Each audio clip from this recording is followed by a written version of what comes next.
We've got a couple more coming in to this fabulous presentation tonight. Just give it a minute or so. So Deb, we're gonna have feedback. I'm gonna have. Do you hear that feedback? I wonder if I should mute yours. Yes. Can I use this one? Let's try that. Laptop.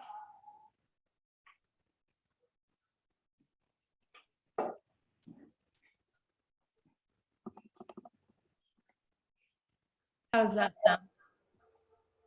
sound? I think it's good. Try again. Is that better? Yeah, it is. Oh.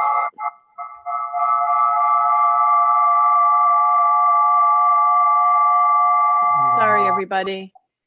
You have to hit the FN key and.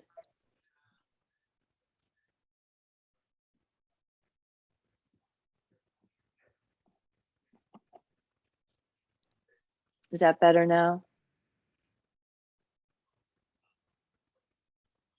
All right, I just unmuted mine. Okay, sounds like that. Okay. Oh, I see my aunts are here. Yeah. Oh. All right. So I'm a little unclear why my video is still not working. Yeah. So I logged on and it's still just saying that it's on and it's not. So I'm not sure. Maybe when I stop sharing, it'll happen. Oh. Maybe. Oh. Let me just see if it's, let me look at my settings.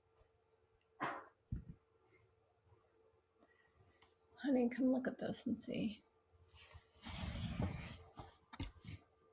Michelle, while you guys are looking, I'm going to start and introduce, okay? But I could see how it's not.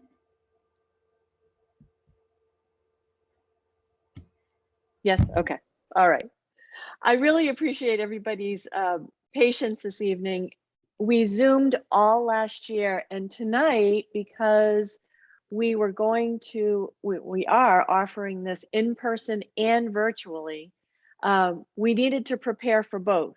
So we have the children's room ready with chairs, and Michelle is here trying to present on the screen and present via Zoom. And so we have a lot of techie things going on in the library right now. And it ended up that everybody wanted to Zoom tonight. So I just didn't know which way it was going to go, but here we are, and I'm glad you're with us. So welcome to the presentation and conversation with Michelle Finn. This presentation is part of our Vose or Virtual Wednesday series. My name is Deborah Lay, and I'm the library director. Still letting people in, excuse me, here at Vose.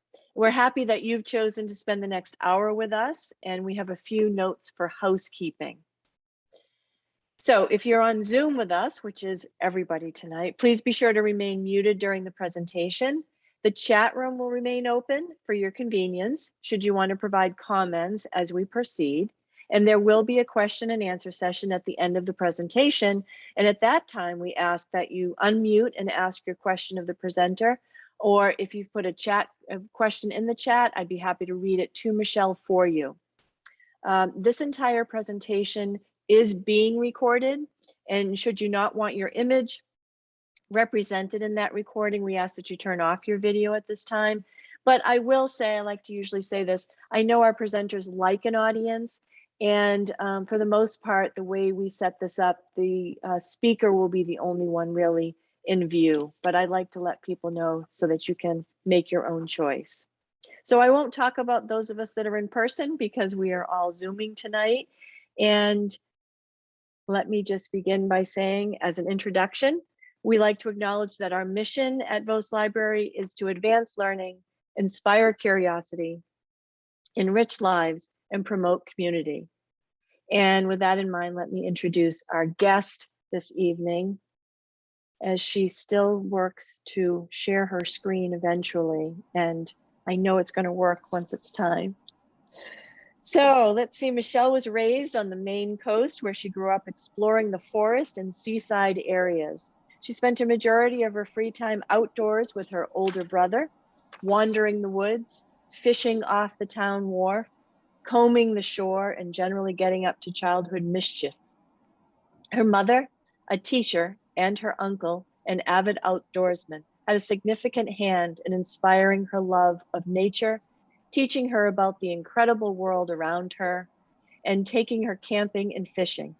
Michelle received her degree in elementary education, but instead of entering the classroom after graduation, she chose to pursue bushcraft studies and lived primitively in a semi-subterranean dwelling for nearly 2 years, taking classes and practicing various skills such as tracking, shelter making, and wild edible identification. She spent years running or supporting trainings for adults and children to help them connect with the wilderness. Eventually, she ended up in a public school in Bush, Alaska, teaching Siberian Yupik children on a remote island off the coast of Nome, where she continued to learn traditional skills from the village elders.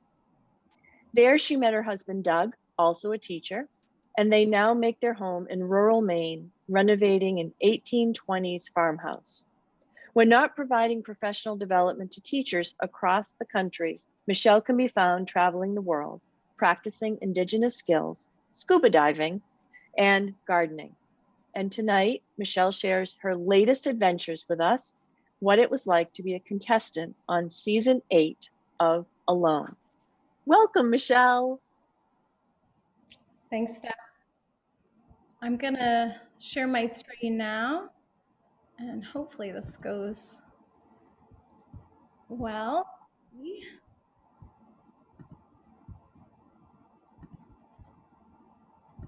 I just have a few pictures.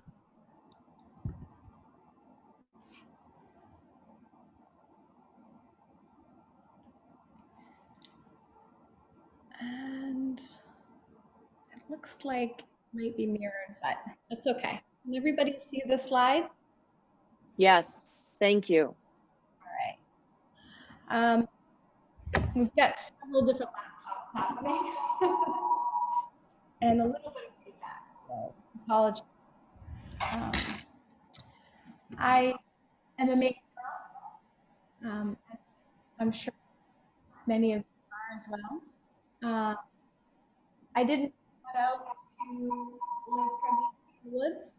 I would say I was more into Little House on the Prairie when I was a kid.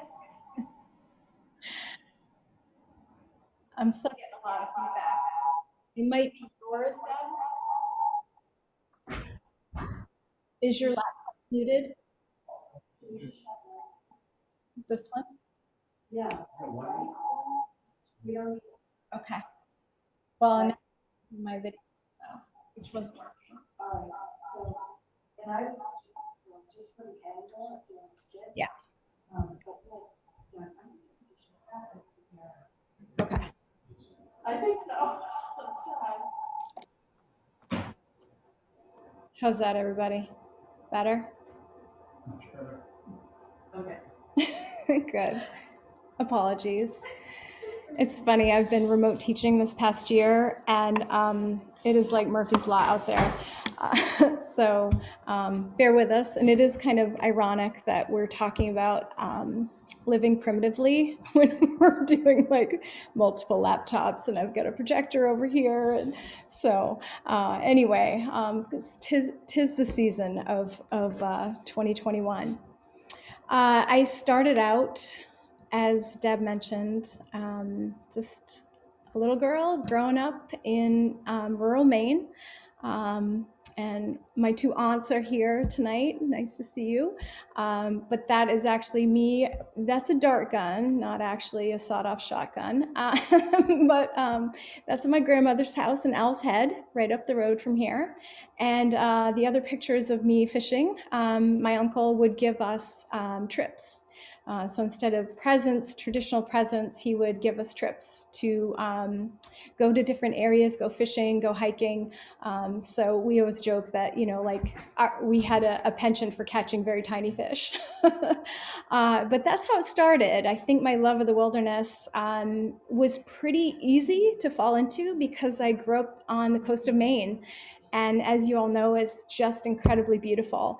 So I spent most of my life outdoors as a kid. And then as I got older, I felt like I still had that passion and love for the wilderness. And after I graduated from UMaine, I actually went to live and teach at a survival school. So ironically enough, in New Jersey, which you don't expect when you think about survival. But it was Tom Brown's tracker school. And I was a caretaker there. So I built a shelter in the woods and lived there for almost 2 years. And I studied primitive technologies. And when I say the word primitive, I hate that word because it sounds like it's less than, when really, when you think about indigenous technologies all over the world, it's so incredible. Oh, it didn't advance. Oh, okay. I will actually just take this off entirely and see how this goes. All right, we'll try again. How's that? Can you see me as a kid with a little dart gun? Well, large dart gun. Me with a fish. All right. So that's what I was talking about. I apologize. Something weird with the projector there. It's advancing on mine, but apparently not with you. But that's me fishing as a kid. And then these are some of the skills that I became really adept at. So in those 2 years, I lived in a shelter, a semi-subterranean shelter that I built. So it was dug about 5 feet in the ground, and it was about 10 feet across. Hi. I actually just stopped presenting because it was not showing. So I'll turn it a little bit so you can kind of see. So as I was working in for the school, I spent all my time doing these primitive technologies. So brain tanning, animal hides, flint knapping arrowheads, making cordage out of various plants and fibers, wild edible identification, various shelter construction, lots of animal tracks and sign. The place that I lived was very sandy soil, so it was really easy to track animals. Very exciting. I also learned primitive ceramics and hunting and trapping. And I did some bow making and made my own supplies from just different materials that were there in the wilderness. So making a bow primitively and shooting it compared to what we have now with like compound bow technology is very different, but still quite effective. And also basketry. So those were just some of the many skills that I practiced for those 2 years. And then for about 7 years afterwards, spent a lot of time teaching children and adults different skills and just survival in general. So I became very passionate about that.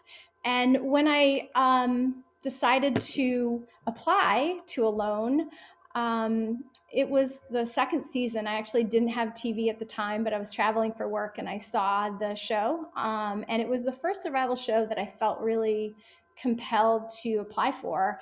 It seemed like something that I wanted to do. And so I was chosen out of 35,000 people, which sounds ridiculous, and it is. It's very difficult to get on the show. And I was shocked and in awe that I was able to participate in something like this with this amazing group of people. So this, if you have seen it, this is the trailer. Alone is back. No frickin' way. Critics are calling it the most intense survival series on television. The New York Times says if you're suffering some cabin fever, watch this. It's a masterpiece of human psychology. GQ calls it dementedly perfect television. Everyone is saying, I'm so hooked on Alone. Don't miss the most acclaimed series of its kind. I feel like I'm gonna pass out. Alone, coming in June, only on the History Channel. So very dramatic, but it actually was extremely dangerous. This particular season, we had so many grizzly bears. It's actually the largest congregation of grizzly bears. Any place in North America come to Chilco Lake, and they came and they were really hungry. And unfortunately, the salmon run hadn't happened because there was a rock slide in the river. So that was part of the reason we had such an issue with bears. We didn't know that going in. We kind of discovered it as we were getting ready to launch. So I did have bear encounters. Most of us did. I fared a little better. I didn't have the predatory bears coming for me like some of my friends on the show, but it was definitely one of those like, it gave you pause every day as you woke up. The show itself, before you launch, the native tribe of the area, in this particular area, they're called the Honeycuttine people, and they do a ceremony for us. And so they did a smudging ceremony and they did a water ceremony to welcome us to the land. It was very powerful, very special for me. And so this is me as they were giving us the smudging ceremony. He came with an eagle wing and kind of blew the smudge over us and then brought us to the water to kind of interact with the lake. You can't see it? It's stuck in my little kid picture. Oh my gosh, so you can't see the next On pictures? share, what presentation are you in? Presenter mode or just regular? Just regular. Try presenter mode, just to do something. All right. I don't know that's how it is. I can't. I actually, it's so funny because I never have this issue, but I do this so much for work. Like I literally do this for a living. I'm an educational consultant. Can you see it now? No. Which one are you seeing? Your childhood pictures. No, not first. It's telling what you're saying though. The words are coming across. That's so Yeah, strange. I don't know what to say. But they can see you. So they couldn't watch the video Correct. and they can't see any of the But pictures. they can see you. Michelle, do you want Well, that's good. I'm glad you can see me. Do you want I'm just to- kidding. That's not what I want you to see. Do you want to stop share and then start share again? Sure, let's try that. So sorry, everybody. Oh, there she is. All right. So we see you. You've got such a Okay. beautiful crowd. They're all saying, don't worry, I- be patient. I know, it's lovely people, and I want us all to be together on the same screen. All right, here we go. Let me try this, and let me do... You can, everybody, you're doing great, Michelle. That's right. All right, now, let me see. Oh, We see that screen. okay. I would leave it that way. Is that better? We can at least see. It's not total, like, full It's screen. exactly what your screen looks like. But it's, Okay. yeah. The pictures on Maybe the it's left. because it was in advance. I don't know. Usually I'm so Zoom savvy, everybody. So this was the one I wanted you to see. So the Honeycuttine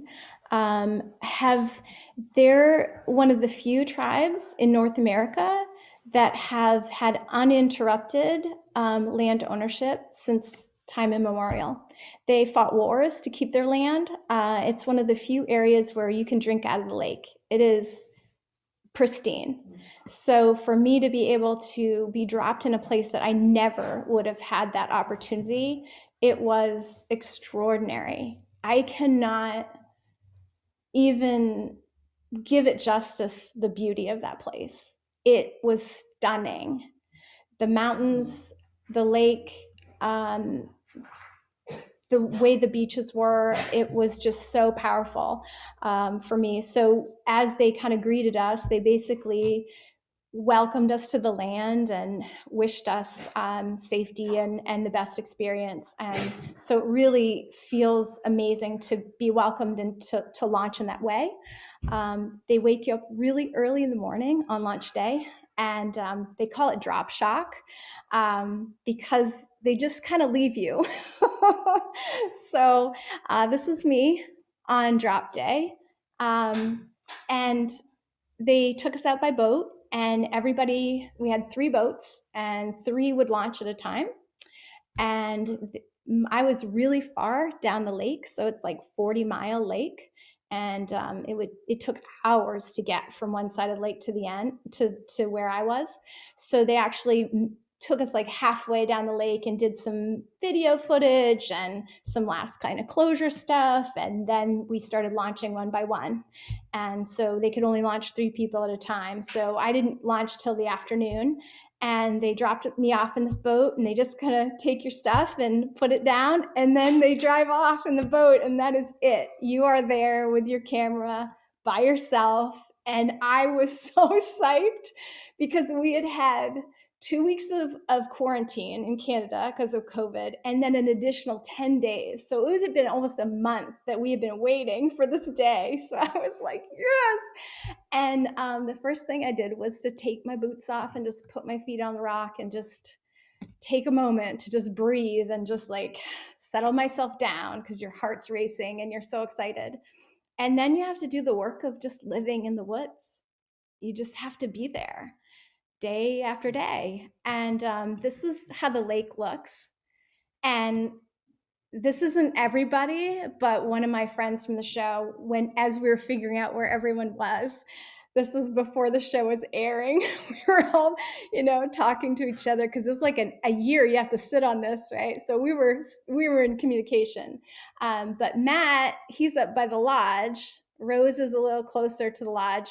I'm down here. Teresa and I were across from each other, but this is like so far across the lake that I could tell there was a tiny little boat over there, and I had a feeling that somebody was over there, but you can't see anything. Even when you zoom your camera in, you cannot see who that is over there. And so she was seeing the same thing at the other side, and she was like, oh, whoever that is right up on that mountainside. I feel bad for them. I'm like, oh, that was me. So, and then my buddy Coulter was down this area, and Nate was down there. Jordan was over here. Clay was over here. Biko was up over here by Matt and Rose. So as we kind of figured out where everyone was, we were, pinning our spots on the lake. If you've seen the show, you know that I ate something I shouldn't have eaten. Like there's edible and then there's edible. Like it is not meant to sustain you, edible. Like there's certain edibles that you could eat a lot of, like a whole pot full. Give me cattail any day. I can eat and eat and eat cattail. Do not give me this stuff. This was terrible things went into my body. So I thought it was this root that I had eaten because I had never tried it before, but they told me it was edible. But again, there's a spectrum of edibility of like, can I sustain myself on this food? No, probably not. And it was disgusting. Like it would just make your mouth like it hurt. It tasted so bad. And but I think it was the elderberry. So I don't eat a lot of elderberry, and you have to really cook it deeply and well because it has arsenic in the seeds. So I'm pretty sure it was the elderberry. But they didn't have the elderberry on camera, so they just kind of go with whatever you think at the time. And so in hindsight, I think it was the elderberry, but all I knew was I was very sick, and I was sick for 3 days, and I couldn't keep food down, and it was really scary. It was probably the most scared I've ever been in a wilderness situation, to feel like you've poisoned yourself and not know what it is. Like you don't know, something's really wrong and you don't know why and you don't know what to do. And you've got this yellow brick, which is a little GPS unit that you text them in the morning to say, I'm alive. You text them in the evening to say, I'm alive. And then there's a little button that you can push to say emergency, send help. And that's your tap out. And I didn't want to do that, but I would hold that in my hand because I was like, they are 2 hours away if I call right now. And that's them just getting to me. I'm how long from the hospital? So you have to make a judgment, and it's very difficult because everybody wants to stay. You don't want to leave. It's even when you want to leave, you don't want to leave. Because it's so powerful and so unique and so it feels like a once in a lifetime experience. And so I wanted to stay as long as I could, but I also didn't want to endanger myself. So I just kind of monitored my symptoms. And then after 3 days, I passed whatever that was, got out. And then I felt better, but I was so weakened that it was really difficult to recover. I had already lost a fair amount of weight, and to go another 3 days without eating, that was pretty bad. It was a real blow physically to me and psychologically too. So here's the trailer from that time. Let me see if I can play it, hopefully.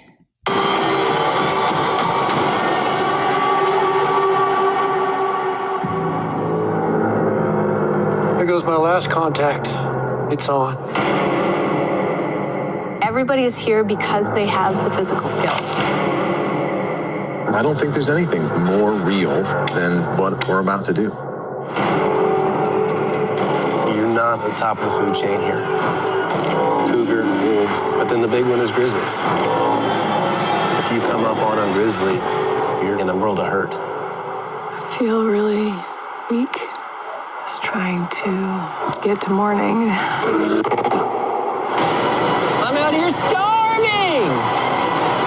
At what point do I push the button? I don't want to tap, but I don't want to die. 1 in 10 chance for $500,000. What's your breaking point? Very dramatic. And I will say that it is TV, right? All the footage is our own. You are out there by yourself without support. But out of the hundreds of hours of footage that you're going to give, they're going to distill that, right, into however many minutes.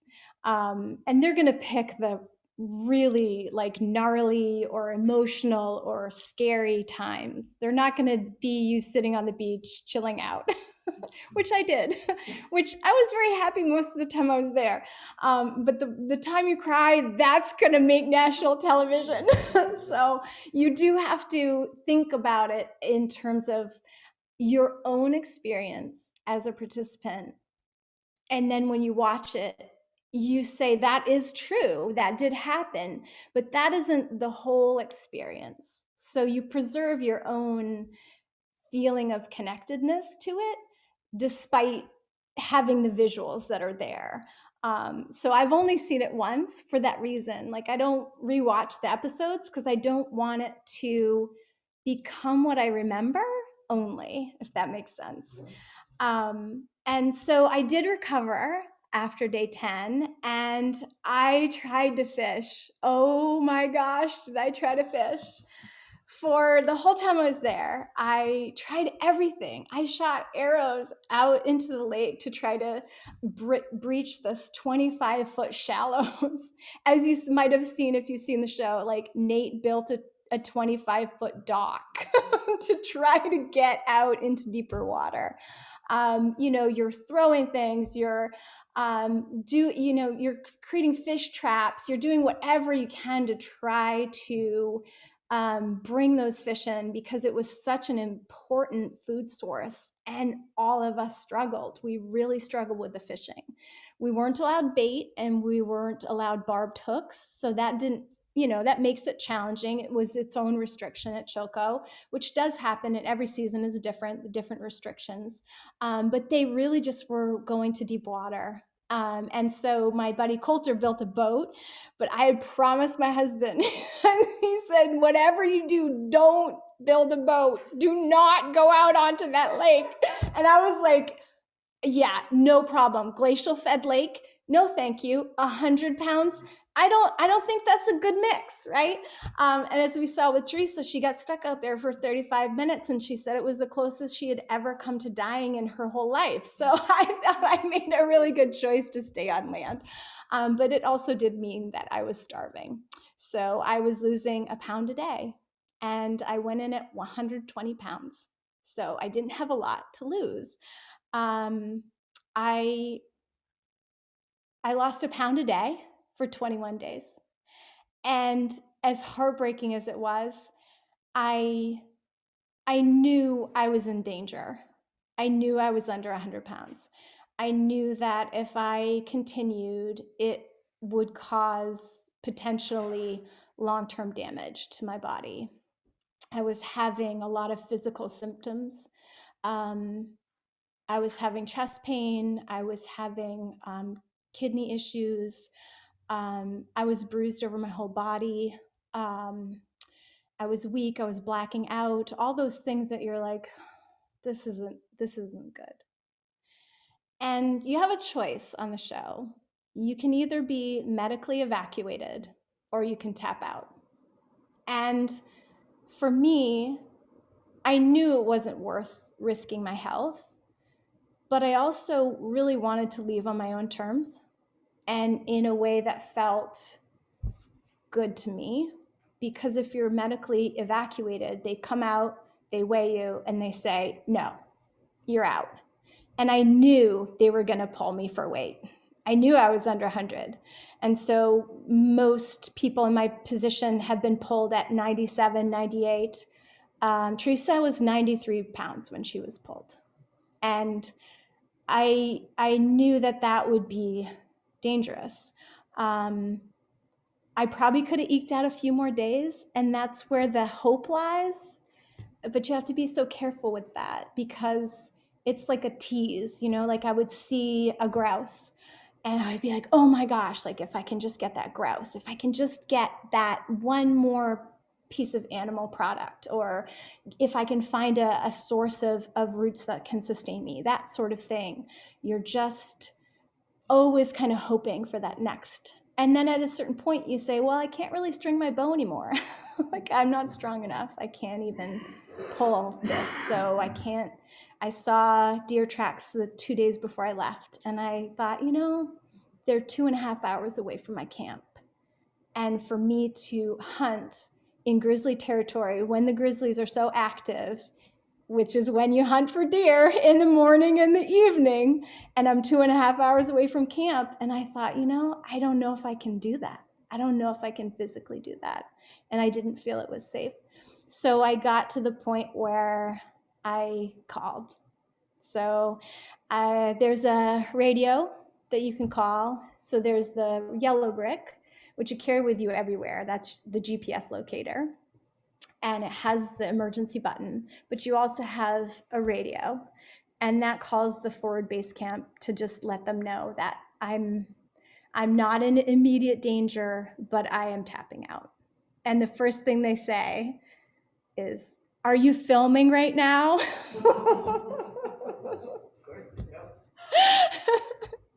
And I say yes, because I'm sitting in my chair. I have my camera filming me, and that's me looking down because I was about to call. And and the one below is me crying because, and they kind of sometimes use different footage in different places. That was really when I cried, when they came. I cried inconsolably. I wept like a baby. When they showed up, I met them down at the beach, and they gave me bone broth. And I just lost it. I mean, buckets of tears. and it tasted so amazing. And they said, what does that taste like? With like the video camera right in your face as you're just like sobbing uncontrollably. And I said, heaven, it tastes like heaven. And they were very sweet and very gentle. And they, you know, they have you pack up, they have you do some filming. And I was pretty beat up. But I could still walk, and I wanted to carry that bag out. So even though it almost knocked me over when I picked it up, I didn't want their help, and I did lift it on my own, and I walked out on my own 2 feet, which was something I really wanted to do for myself. And packing up, I had already taken the morning to say my goodbyes to the land. So I got up in the morning, I walked down as I had every single morning and watched the sunrise over that beautiful lake between the mountains. And you just feel like the luckiest person, even though you are destroyed physically. It is like unspeakably beautiful. And so they came out and they filmed me packing up my stuff and walked me down. I had already pulled all my snares, and so I didn't have anything that needed to be done. I had said goodbye and my thanks to everything, said goodbye to the eagle that hung out on my point. And as we went away, this beautiful double rainbow came over the whole lake. And it was like magic. And again, crying the whole time. But it felt like a good closure for me. Anybody who's ever spent a lot of time in the wilderness, there is this feeling of like longing, you know, and I wanted that to be as finished as I could make it. So I didn't feel this like sense of like undone. Of course, I would have liked to have stayed longer, but I felt pretty much at peace with my decision. And since then, one of the most magical things for me has been the friendships that have come from this. Who would have thought that a show called Alone would bring me together with some of those most marvelous people and previous contestants? It's like this strange connected family. This is Wonia, who's like a personal hero of mine. And then Matt, who, believe it or not, we both taught at the same survival school. And he came years later, so I never knew him.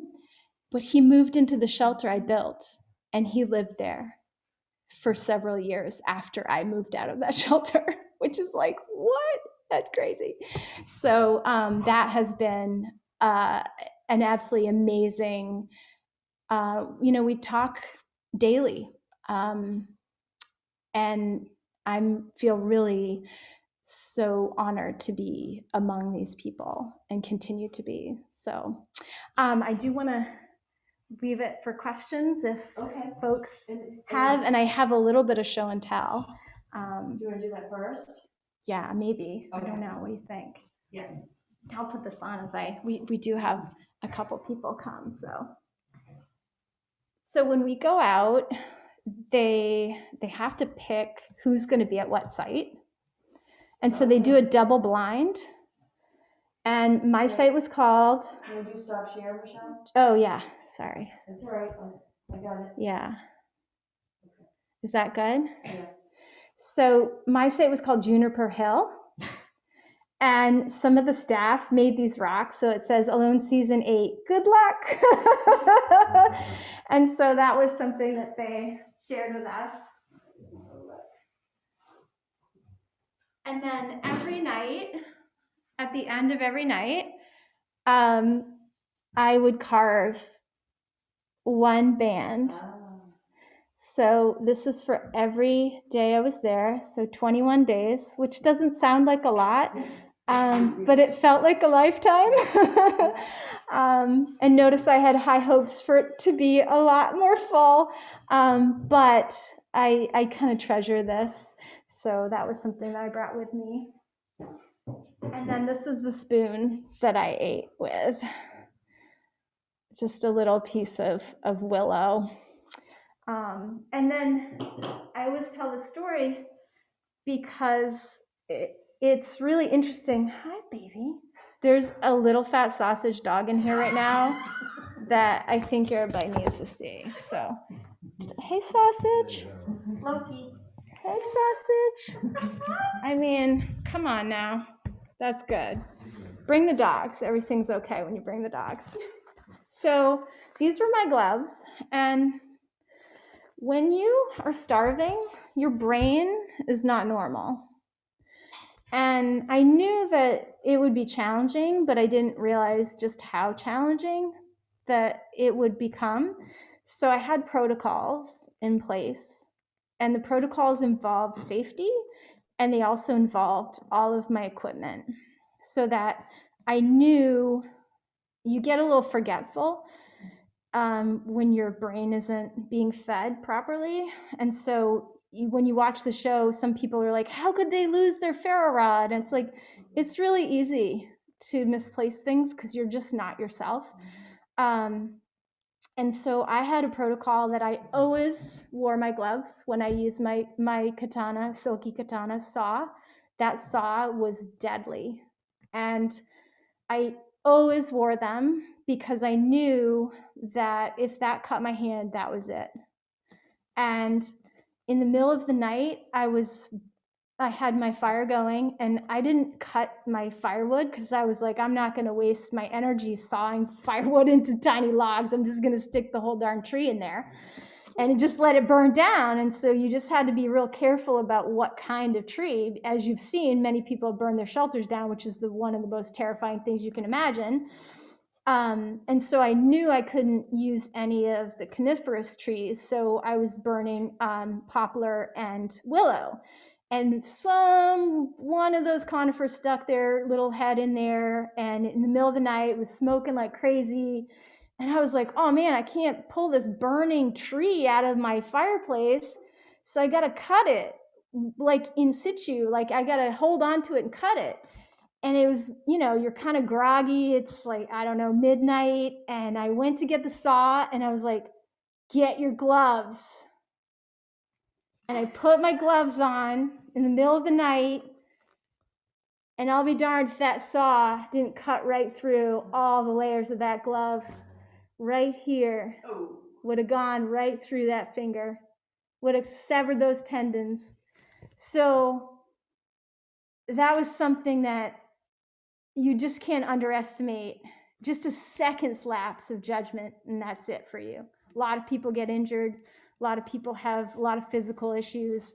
And I believe a lot of it has to do with the starvation part. Everybody comes out lean.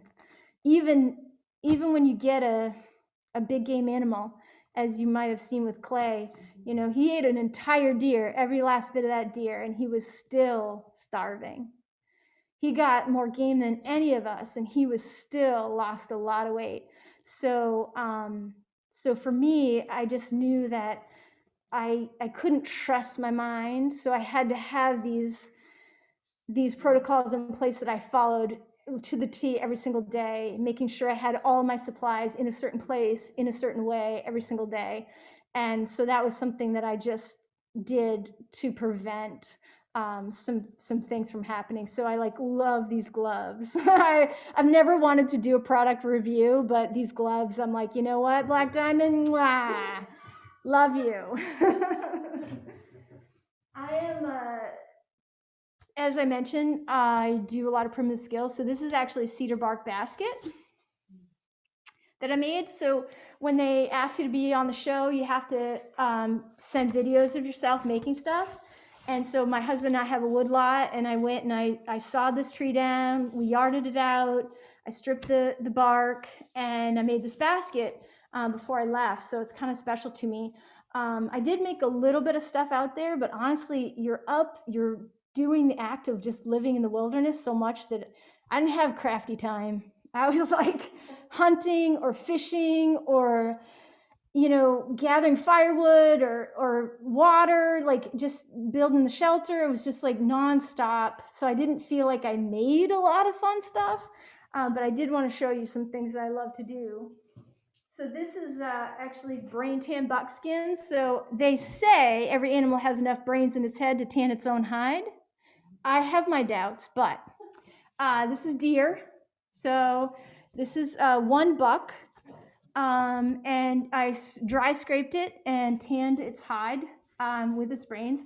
And then I actually cut the hide into little strips. So it's 100% buckskin.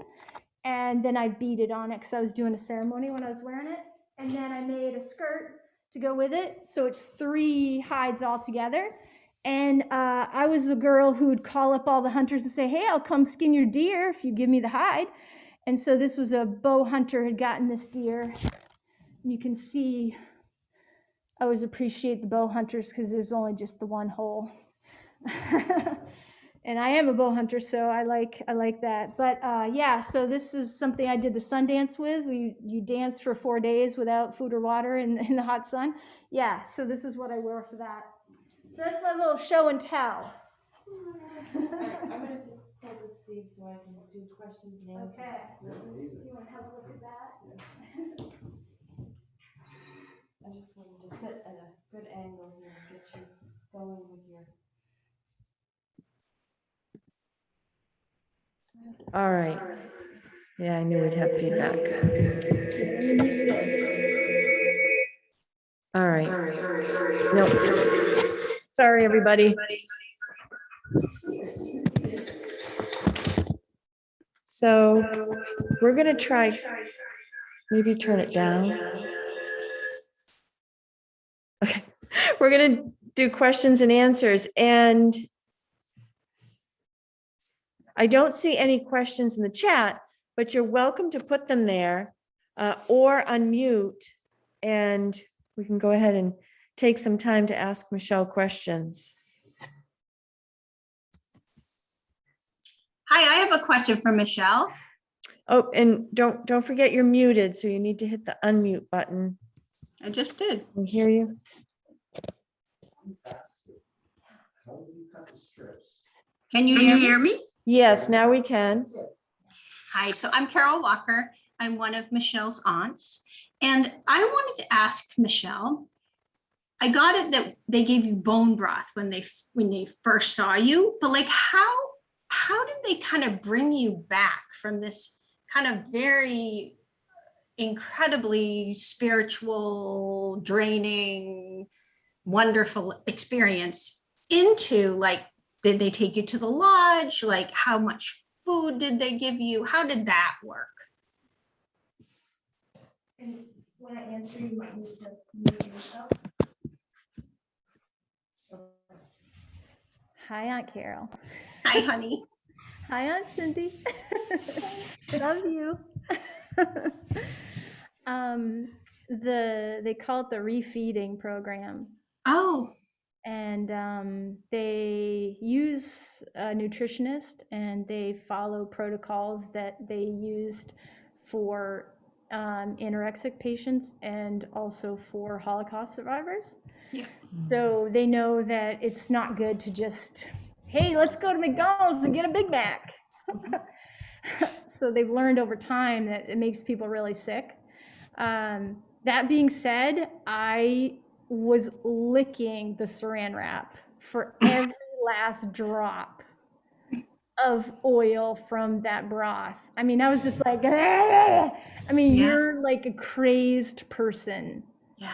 Because once that hunger comes back, it's like this like little creature inside you, like this little gremlin is like, you cannot believe you're just like wild for food. Yeah. And I will say that Jordan and Matt and I were all at the lodge at the same time at first. And Jordan had his chocolate that he had brought out with him for his, you can take rations if you choose out of your 10 items. So he took chocolate, like pounds of chocolate. And I will say that Matt ate like so much of that chocolate, like clandestine chocolate. I had a little bit, I was pretty good, but like Matt was fine. It didn't make him sick or anything. He was lucky, but you just wanted food so bad. So it's Yeah. probably good that they were slowly reintroducing. And there was a lot of like chicken soup at first. And they would give you like 5 almonds. You're like, 5? Oh. What? I mean, you just look at the food and be like, no. I mean, you feel like a small child. Like, it's just like, yeah. So it took a while. I was there for how much was it, honey? 10 days? 10 days for Okay. Okay. so yeah, I lost 21 pounds. I came out at 98 pounds. 22 pounds. Yeah. Lost Lost a a pound a pound, day, which which was actually pretty pretty good. good. I mean, look at Nate. He was out for 24 days. He lost 35 pounds in 24 days. Jordan, even with his chocolate, he was out for 19 days and he lost 33 pounds. Matt was out for 22 days and he lost 25 pounds. So, yeah. And Matt had rations and so did Jordan. Nate and I didn't, but I mean, everybody starved. Like it was rough. It was really rough. So, and I'm just tiny. Like I didn't have a lot to lose. So, yeah. All right, Michelle, next question is from Margaret. What type of lessons do you teach to elementary students? I mean, I have my degree. I have my master's in administration, and I have my elementary certification. I've taught kindergarten through 10th grade in my career, and I love them all for different reasons. What I try to always bring of my survival background is, especially when we teach Maine studies. So when we teach about Maine Native American communities, you know, we go out and we go into the woods and we talk about, you know, how these early Indigenous people lived. We build shelters. We identify different plants and animals in the area. We make cordage, you know, all of those things to bring it to be more of a project-based learning. And so I definitely always try to bring some of that, and also I think just nature and awareness in general. But I'm a traditional public school teacher. I also am an author. I do professional development and competency-based education from Marzano Resources, and I've authored 2 books with my husband on the subject. So generally, like right now, I'm presenting. I'm doing national presenting for teachers. But I think there's a connectedness that a lot of kids are missing sometimes, especially depending on where they live, that they're not allowed to just go sit in the woods. So we always do that in my classes. We just go and sit in the woods and write and look and listen and observe and all of those magical things that we'll remember later. And I'm just going to interject. I think you can hear me this way. I'm not sure.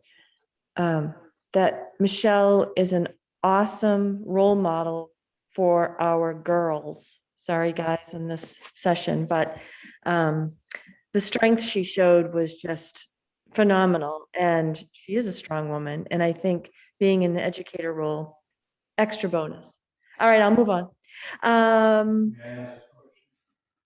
Yes, we have other questions in the chat too, so yes. Could you comment on what it was like being alone for the duration of your stay there? So just a comment here about what it was like to be alone, like what was the alone part like? And when I was living in the woods for those 2 years, I felt a real, almost misanthropic feeling. I felt like humans are harming the earth. I want to get away from that.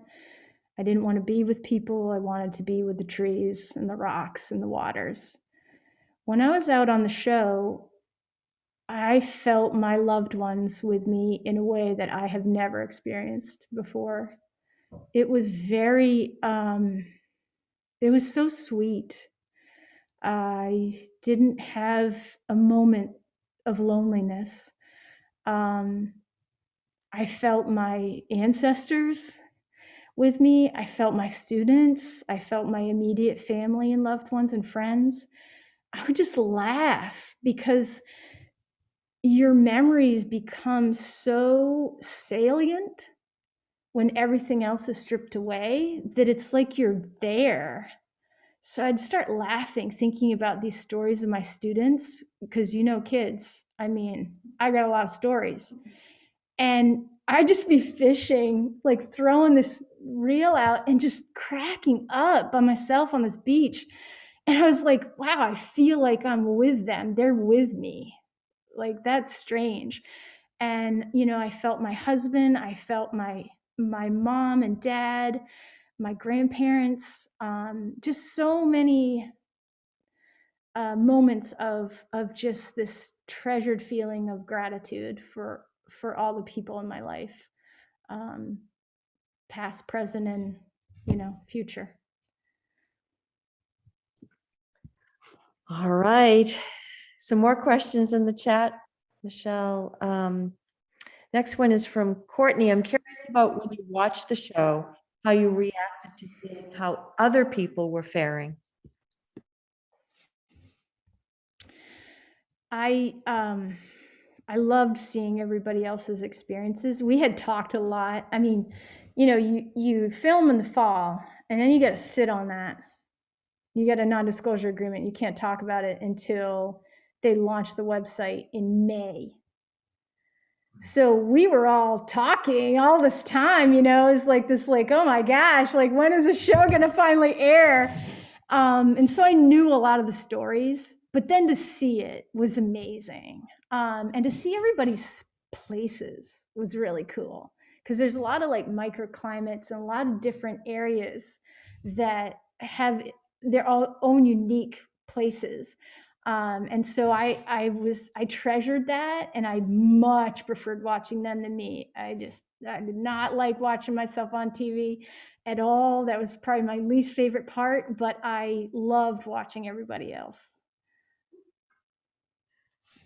All right.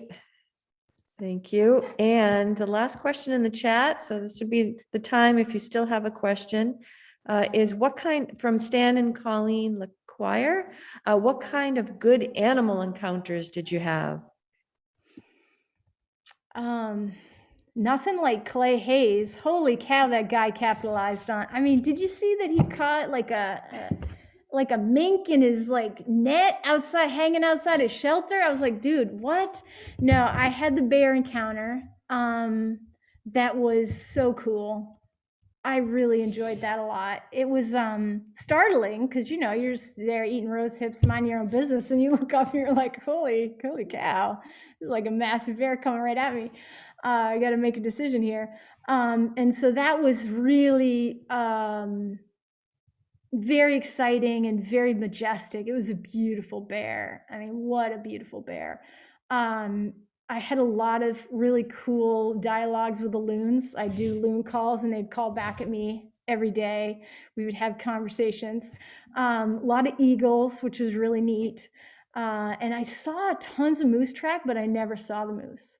So I think it might have been Teresa might have seen a moose. I can't remember. Somebody said they saw a moose, but I was kind of surprised that I didn't see more. So no mountain lions for me, darn it. That would have been so amazing. I would have loved it.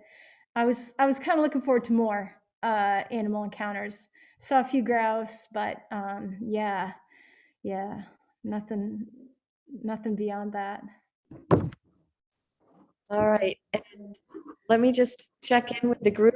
Any other questions? Anybody unmuting to ask a question before we thank Michelle for a fabulous presentation tonight? Going once, going twice. All right, so let me just put a cap on this for us. So that concludes our presentation for this evening. And all of us at Vose Library, thank you for attending our Vose or virtual Wednesday series. And we hope that you'll spread the word and also join us in person on Friday, September 17th, that's in person, for a benefit gong bath sound immersion right here at Vose Library outside. Jim Doble will enlighten you with his gong bath sound immersion. We're asking for donations for your attendance so we can purchase one of his percussive playground whale drums for our new story walk. We hope to see you there. And thank you, Michelle, for joining us tonight. I am honored to have you here. You're getting lots of applause. Thanks, everybody. Thank you, everyone. Sorry for the glitchy start, but so great to see everyone, and happy trails to you all. Thank you, Michelle.